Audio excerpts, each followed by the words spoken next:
It's the 15th of December today, and we're going to do a quick little garden tour here with Little Man to see what's growing in the garden. So we have some Mammoth sunflowers and it is nearly ready to open. It's got one big head and it's got one mini head on the side, so that'll be interesting. So they're really tall now. They're about 7 feet tall. There's just two there. And then we've got some chamomile, which is starting to bud, so that'll be really neat. I am growing it because I would like to try it to grow my own to make my own tea. We've got lots of magpies around here at the moment, which is pretty cool, but they might be in the background. I also planted a cucumber in here to fill out this space because nothing was really growing, and it's been doing really well. It is in a shady spot next to the dill, which has a bit of powdery mildew, so I knew there was a risk of this getting a little bit sick early, and it's already got some signs of powdery mildew on the leaves, as well as some of the yellow and black spotted lady beetles, which they eat fungus, so they're usually a sign that your plant has got that. That's right, we'll see how we go. It's got some baby cucumbers on there. This is the Spacemaster. It's still probably a bit of a small space for this to ramble in, but I just wanted to see how it will go. And then one of my mixed zinnias finally started growing here. I had a lot of issues with germination, so I don't know what colour that one is. We'll just see how it goes. And these ones next to it, these are supposed to be bush beans, but they have vined a lot, which is cool, but I didn't realise they were going to grow this big. So I think if I grew them again, I would put them on a trellis. I did put some trellising support in there, but they are just really crowded and viney. So yeah, I think they would have been a bit better on the big trellises. And unfortunately they haven't had, I think because they're all mixed in, they haven't had a chance to get much colour on them. They're supposed to be speckled cranberry and have like a pinky sort of streak on them, but most of them are pretty green, I think because a lot of the beans are sort of stuck in the middle in there. They're getting like really big. We haven't eaten many of these. I was thinking I might let them just dry out and save some of the seeds. Next to them are the dragon's tongue bush beans. I also don't think these did as well as they could have because the speckled cranberry bush beans grew so big and the potatoes have encroached over. So they've still done all right for the spot that they had, but I think they could have done better. There's still a lot on there, but I think, see the plant is sort of browning up. I think I'm going to let them dry up and harvest the beans for seeds. And again, because they didn't get as much sunlight, they haven't been as colourful as they have been previously. They've still got a little bit in there, which is kind of pretty. These are one of my favourite bush beans to grow. And then the potato patch, it's starting to die back a little bit, so I'm just waiting for it to die back a fair bit more. You can see the 28 spotted lady beetles there. They munch on the leaves, so they're a pest for this plant, but it's done pretty well even with those beetles on there, so I haven't really been doing a lot about it. The foliage here did grow way over the beds. I think because we had a few storms, it kind of knocked them over the side, so I trimmed back the leaves all around the edges. I don't know if it's had an effect on the growth of the potatoes because I haven't harvested any yet. But we'll see. I'm still waiting until the 20 weeks before I dig them up, and also waiting a bit longer until the foliage dies back. And then in my second bed we've got the dwarf sunflowers, which they're past their prime. There's still a couple little buds that are still blooming, but most of them have died back. I'm just leaving them at the moment, and some of the parrots have been coming and having a bit of a bite on them, which I don't mind too much. It's nice to have them in the garden. The yellow crookneck squash is pretty sick now. It's got all this powdery mildew and those yellow and black lady beetles feasting on it. but I haven't really been harvesting much from this. They're mostly just the big ones now, which you can harvest and eat. We have harvested big ones and sort of cut them in half and roasted them, or like sometimes you can scoop it out a bit and put like sort of like toppings on it, like bacon and cheese, and kind of roast it and sort of eat it that way. And then next to them, I think these are the Purple King bush beans. There are heaps on here still that are still edible, so that's sort of roughly the size that I pick them to eat. But a lot of them have gotten really large, like these ones, and I can feel the seeds and beans starting to form. So I'm going to leave a lot of those to collect for seeds to plant more in the future. And this one here looks like this part of this branch must have just snapped. I can see it broken down now. That's why it's all wilty. This is one of my favourite zinnias. This is a Queen Lime Orange, I think it is, zinnia, and they're just beautiful. I love how they end up being like pom-poms. They just start off like a little bud and then kind of open out, but then the petals just keep sort of growing and it comes like this pom-pom flower, which is really pretty. And then next to that, in this little spot, is my lettuce leaf basil. It's starting to go to seed and flower. I've been mostly picking it off to help it keep growing and stop going to seed. And usually to do that, you pinch down underneath where it's starting to flower. If I do it here, if you pinch off the top, then there are two little shoots that are coming out underneath, and then they will grow up, and that's how you can also make them a bit bushier as well. And then next to that one, this is a lavender zinnia, which is looking pretty now.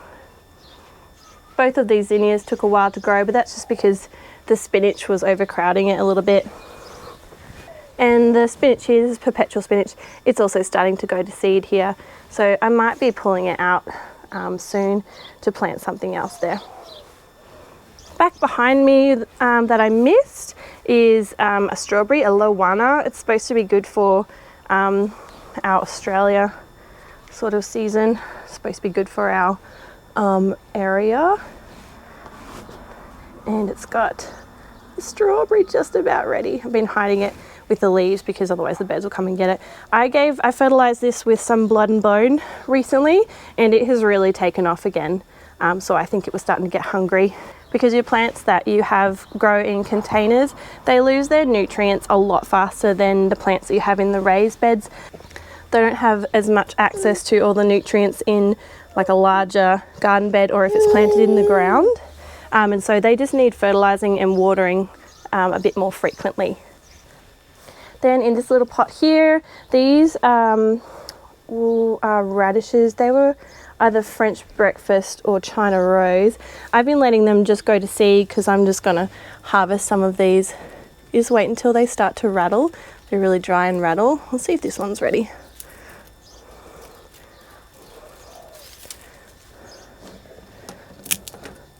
Let's break this open.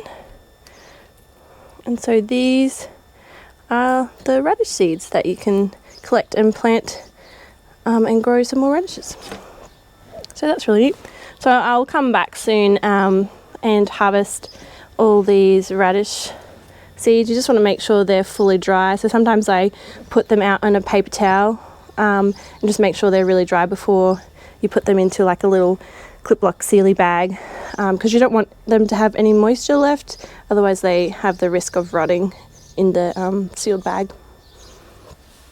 Next to it is some kale that I cut right back and it started sprouting again. And I sort of have just left it because I've been a bit sidetracked with our little man. And also I've sort of left it as kind of like a trap crop. So kale doesn't usually grow very well in the summer. And so you usually get pests attacking it. So I think it looks like it's got some caterpillars, but it's also got aphids sort of popping up all over the plant. But that's all right because then they've got something to eat and then the rest of the garden is usually okay. Next to it, I've got some really spent pansies. They were just a mix that I got from Bunnings. So that's just waiting for me to revitalise it and plant something else in it. Next to that are some onions that I need to harvest. These were just like a small red onion, more like a shallot. Next to that, I've got a tomato.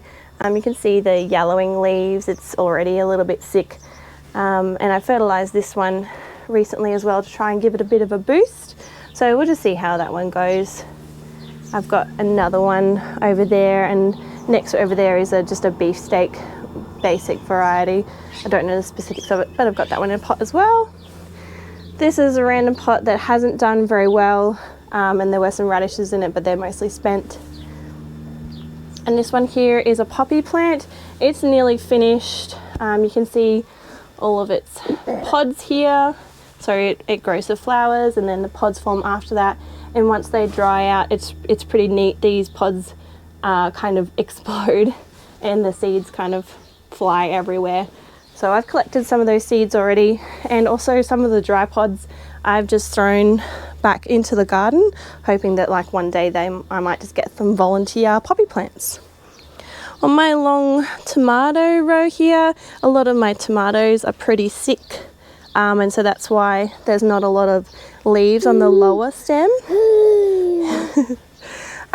So they get sick and brown like that, and I usually prune them off.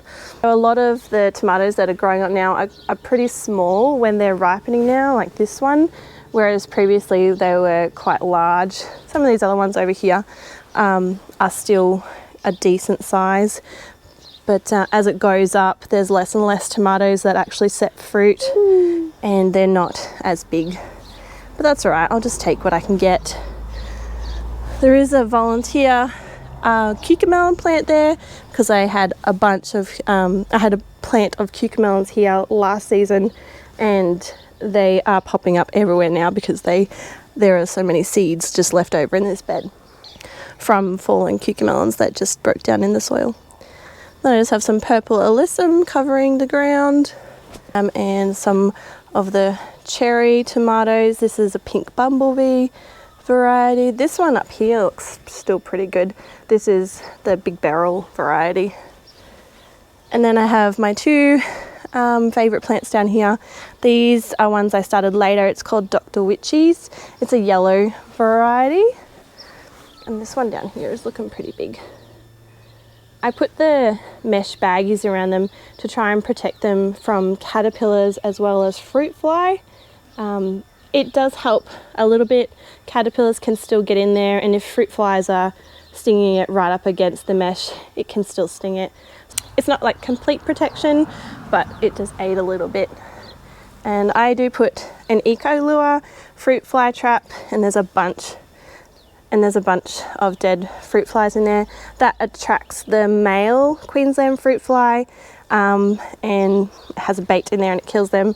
But it doesn't get the female one. From what I know, to get the female ones you need to spray a eco lure liquid on the leaves. But at least this is sort of trying to cull the population. We have a pretty big issue with that here in Queensland, so that's sort of what I use to help protect my tomatoes against that. Over in the final bed, I've got Kajari Melon growing again. I really want to get a good harvest from this. The last time I grew it, it got hit really bad with powdery mildew. It got hit pretty bad with powdery mildew and fruit fly. So I'm hoping it does better this time. It already looks way healthier than previous ones. And in this one as well, I'm putting them in little baggies, again to try and protect them from the fruit fly. And we've got a few growing. These are getting pretty big, which is nice. They've still got a way to go, but I'm really excited about that, and I'm hoping it stays fairly healthy. It's got pretty good airflow here, so I'm hoping it won't get too sick, but I do need to be careful because the asparagus pea that is next to it has already got powdery mildew on it, which will possibly transfer onto that plant there. So I've been trying to shove it back a little bit, so we'll see how we go. The asparagus pea is finally setting its fruit. I've heard it tastes like asparagus, but it grows sort of like a pea. I thought this was supposed to be a vining plant that grows up on a trellis, but it's kind of just spread out and wasn't really, it was a bit tricky to try and trellis up, so I don't think I'll grow it against the trellis next time. And I'm yet to have one to taste, so I don't know what they taste like yet. But they do have these beautiful red sort of scarlet flowers on them, which is quite pretty. Next to it, which is really, really sick, is the Armenian Cucumber. They get really big. This is the biggest one that I've got so far. And they're good to grow on a trellis because then they don't get as curvy. They will kind of just like hang straight. And there's a few plants on there, but you can see it's looking really bad, really sick. A lot of powdery mildew on here. But the way that you trellis it is as it grows, you just keep poking it through the trellis and its tendrils will hook on and it'll just grow up and up and up. There's a fair few fruits on here, but I don't think it's having the best chance. It would have been better probably if I didn't grow it next to these scarlet runner beans. Would have probably been better. I think these are a type of scarlet runner beans. They're called Painted Lady, and I'm just decided to let them grow and dry, and I'll save the beans to put like in soups and stuff like that. It's looking all right. There's heaps of pods and flowers on there, but yeah, I think maybe I shouldn't have put it next to the Armenian because it's quite sick. They have quite pretty flowers. Look at the little beans starting to grow. And as I showed you before, this is my dill, and I think maybe I needed to give it a bit more space. It usually, for me anyway, gets powdery mildew pretty quickly. All down here, it's all looking pretty sick, but it's very pretty. And I do like using the dill for like tzatziki or just in like dressings to have with like lamb wraps and things like that. That's the garden now at a glance for the 15th of December, and we'll check back in when we've got some more growing.